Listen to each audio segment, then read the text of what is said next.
Okay, so we are going to take a look at the notes from the day here. I have them attached in Google Classroom for you, and today's just going to go over what they entail.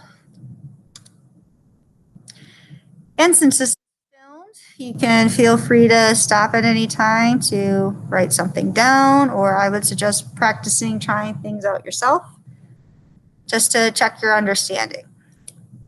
So up until now, we have performed Punnett square crosses to see what is the probability that an offspring will inherit a single trait from the mother and the father.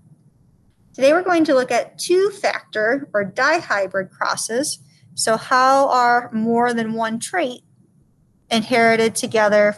How are they passed on from parent to offspring? And how can we predict what they would look like genetically? And how can we predict the probability of all of the phenotypes for the offspring?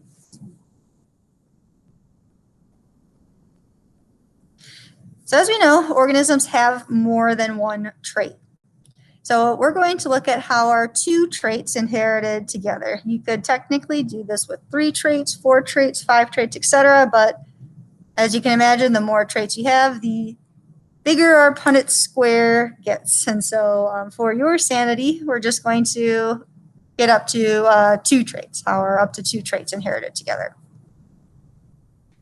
So in the past, we would look at one trait individually. So use a 4-square Punnett square and say, okay, let me do a cross maybe between a yellow and a green pea.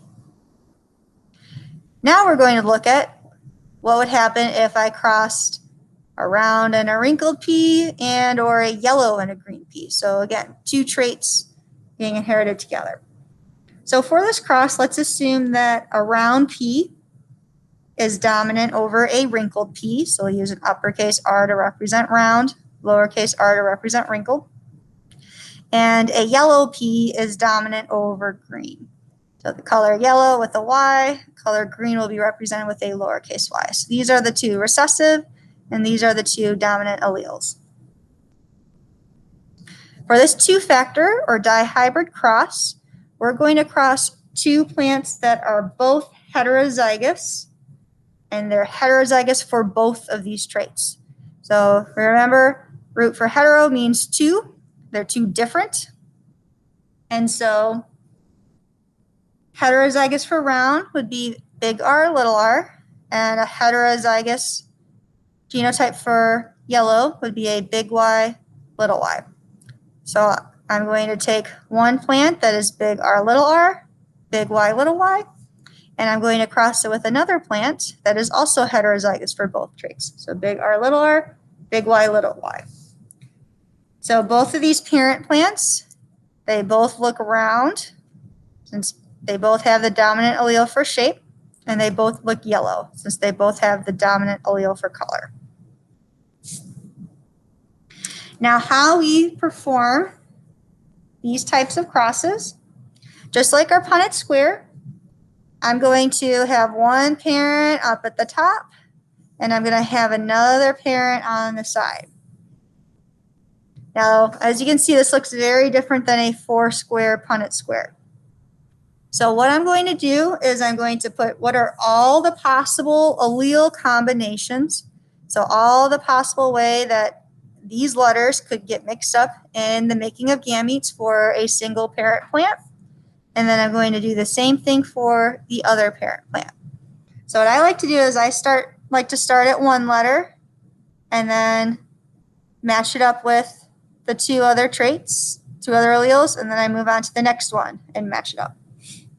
So I could have, during the making of gametes, when these all get separated during meiosis, I could have a big R get paired up with a big Y. And so I'll write that over one column, like what I did here. I could have a big R get matched up with a little y, like what I have here. I've run out of alleles to match this big R with, so now I'm going to move on to this little r. So I could have a little r and a big Y. Or I could have a little r with a little y, which we'll throw over here. Once I do that parent, I'm going to do the same for the other parent, and I'm going to put each combination by row. So I could have a big R and a big Y, which I have over here. Big R and a little y, which we have over here. Run out of traits, so move on to the little r. So little r, big Y. And little r, little y.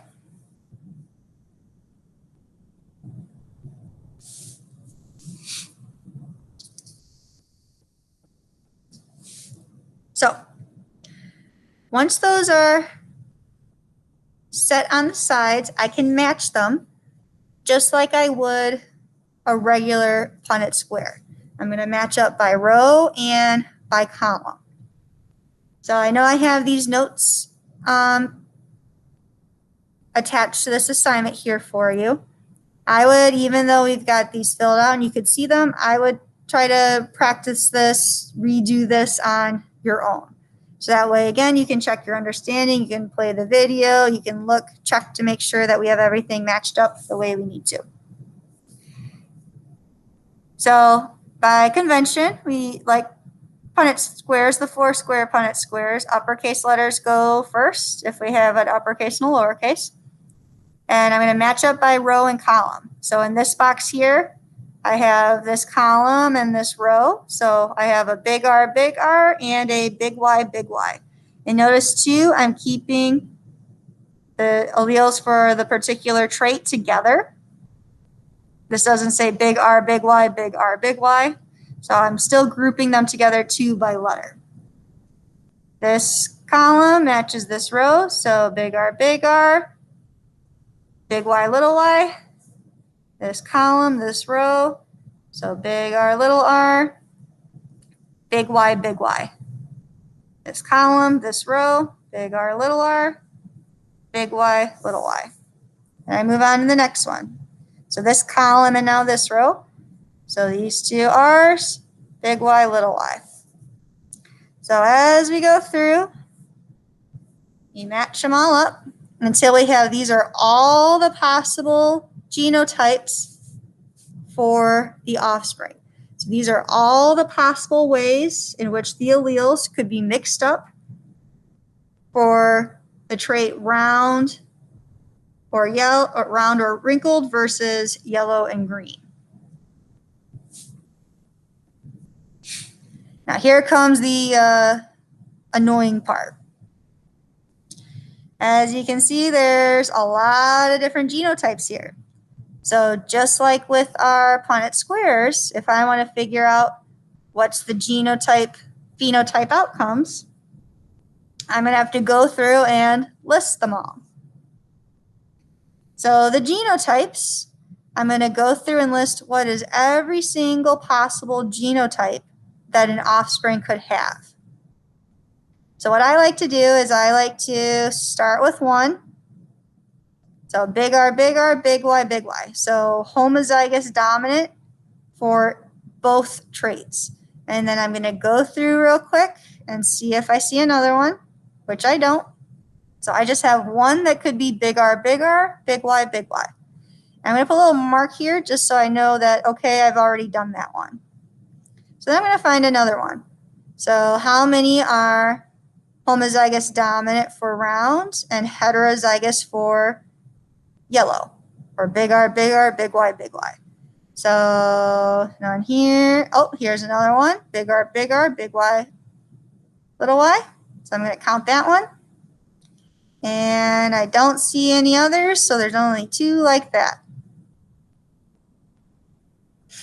Okay, here I have 2 uppercase R's, so still homozygous dominant for round, and then 2 little y's. So in this case, they would look green, recessive for the color.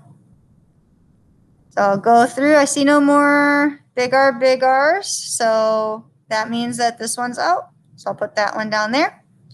So you're going to go through and write down every single possibility. So to check yourself, assuming if you stop the video and tried this out on your own, you should have 2 that are heterozygous for round, homozygous dominant for color, so yellow,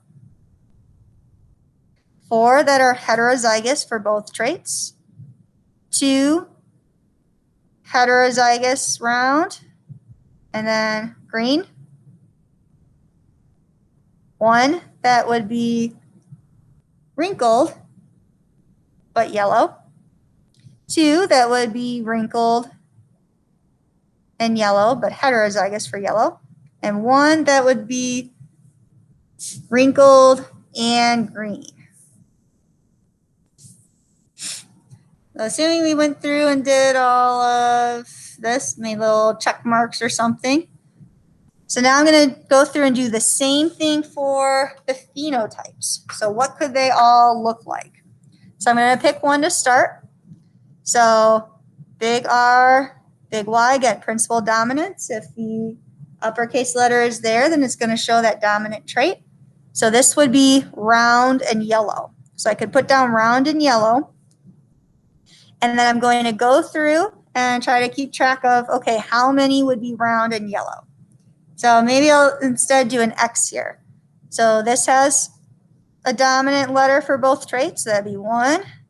This one has 1 for both, so that'd be 2. This has 1 for both, so that's 3. This has 2 uppercase letters, so that's 4. 2 uppercase, that's 5. This one doesn't. These are both lowercase. This has 2 uppercase. That's 1, 2, 3, 4, 5, 6. This one's both uppercase 7, both uppercase 8, both uppercase 9, and then now I've run out of both uppercase. So I have 9 that would be round and wrinkled. Now I'm going to pick a different phenotype. So let's say now I'm going to find how many would be round and green. So round is dominant, so I'm looking for an uppercase letter. So here's one there. Wrinkled is recessive, so I'm looking for 2 lowercase letters then for, green is recessive, so I'm looking for 2 lowercase letters then for green. So uppercase R for red, 2 lowercase for green. So I have 1 here. I already did these ones. I have this one here, so that's 2.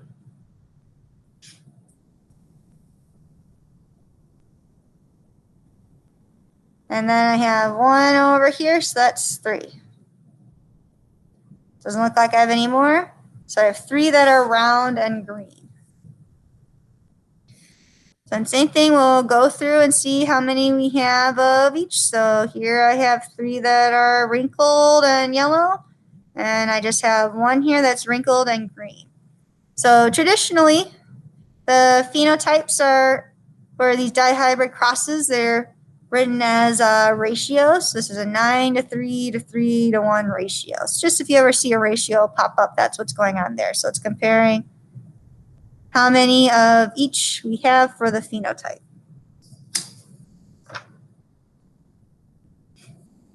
Now notice that when I'm looking at the genotypes, determining the phenotypes, what they look like, notice the fact that the seed shape, so round versus wrinkled, has no effect on if it's going to be yellow or green, or vice versa. The fact that this is green doesn't alter, doesn't change, doesn't affect if this is going to be round. So we have another principle of heredity that we haven't talked about yet. That's the principle of independent assortment. So again, as multiple traits are being separated in the production of gametes, the genes for different traits, they separate during that gamete making process during meiosis, and they don't rely on each other during the making of the sex cells. They don't rely on each other when it comes to what is an individual going to look like. So they assort independently, so they assort separate from each other, and they also don't affect one trait from another. So the color of the seed is not going to affect or determine the color of the seed shape. So those are inherited separately from each other. So that's it for the notes that we took today. These notes we are taking here on Thursday, Friday, but I am also going to repost this video. We're going to do more of this stuff Monday, Tuesday. So if you're watching this Monday, Tuesday, then that's why this is there. And hopefully you're here Thursday, Friday. So this is a nice refresher here for you. Feel free, though, to email me if you have any questions. Hope you're all doing well. And feel free to use this to help guide your work for our practice sheet that is attached.